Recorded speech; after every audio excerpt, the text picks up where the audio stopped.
this really good discussion about your stomach to what someone that may give you a stomach ache, and it's your mother-in-law. We're going to Dr. Karyn Gordon right now. I love this topic. I do. It is a good one. So we got an email actually just this morning for you, Dr. Karyn Gordon, and I want you to hear this because it's right on topic. My mother-in-law can be difficult to be around. When we are in her home, she continually questions if we need anything relentlessly. We say no until eventually we just give in. Mealtime is by far the most frustrating part. Do you want salt? Do you want pepper? Do you want ice? Do you want? I have to say at least 5 times every meal, I can help myself, thank you. It embarrasses my husband. It frustrates us both. And so she wants to know if there are any tips, I guess, to set up a few boundaries, because that's what we're talking about here. Yep. It's not that her mother-in-law is doing anything awful. Yeah.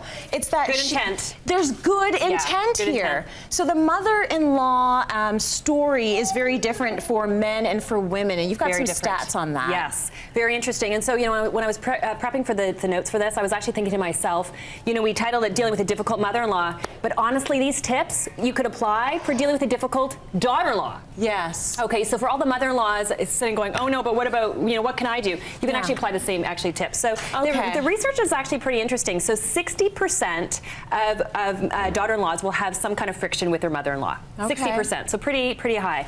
One really interesting study came out of Family Relations. It was published in Family Relations, and this to me was fascinating. They said the first year of marriage is so critical, the bonding that actually happens. So how close the man feels with his mother-in-law, if they're close, there is a 20% less chance they will get divorced. Okay.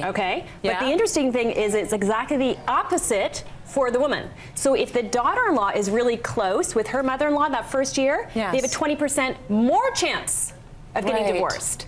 And so the researchers were like, what? Like, what is this? And their theory, and I would actually agree to this, is that for a lot of daughter-in-laws, if they don't, it's almost like they're close, but it's almost like an unhealthy closeness. So if they're so intent of like being approved and accepted into their family and they don't set emotional boundaries, it will catch up with them later. Oh, interesting. Isn't that interesting? And then, of course, if you're a same-sex couple, you've got to skew the results to make sense for your situation. Absolutely. But that is very interesting. Isn't that interesting? So these tips will be really applicable to all couples, daughter-in-laws for sure, but also for the moms as well. Okay, so let's talk about what happens then. If 60% of daughter-in-laws are having an issue with their mother-in-laws, how can they sort of quell this? Because this is going to be a problem now in your marriage. Absolutely. If you don't figure out how to fix it or work with it or tolerate it. So tip number 1 is expect adjustment. Okay. People might maybe call turbulence. No, we don't want to expect turbulence. We want to expect adjustment. And you want to expect in the first year of marriage and in your first year when you're having children. Oh gosh, yes.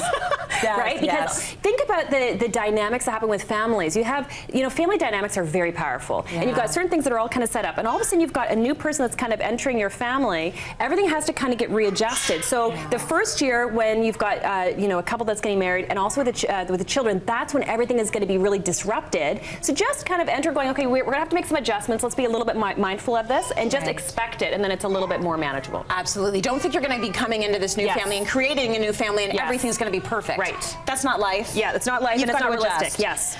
Look for common ground, you say we need to do. Look for common ground. And so again, we can't choose our family, we choose our friends. And this is a big one, right? So we're choosing our spouse and we kind of inherit their family. And it can be quite tricky. And so one of the things is, the more you can kind of find some kind of common ground, hobbies together.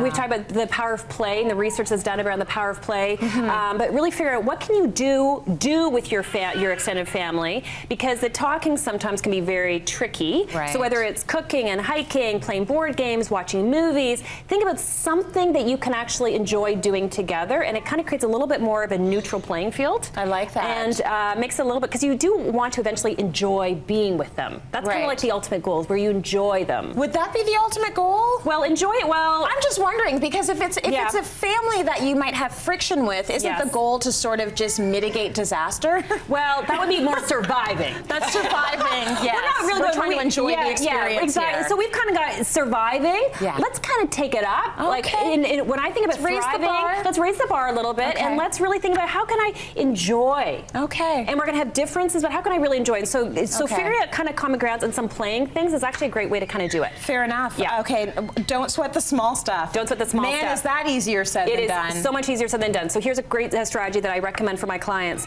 is I'll say when things come up, very quickly ask yourself 0 to 10, how big of a deal is it to you? Right. Just scale it. In your own head, scale it. So if it's a 7? If it's a 7, you want to raise it. If it's 5 and under, you let it go. Just let it go. You let it go. You let it go. And so to the girl, the woman that actually emailed, I would ask her that question. Rate it 0 to 10. How big of a deal is it to you? Yeah. You know, because my sense is that the mom is trying to be very helpful. She is. She's trying to be helpful. You can hear it in the tone. Yeah. And so you ask yourself, how big of a deal is it? If it's not that big a deal, let it go and focus on more raising the things that are kind of like the 6 and higher. Got it. So you're kind of like separating. Otherwise, it's too much, and it becomes overwhelming. Yes. Okay. Fair enough.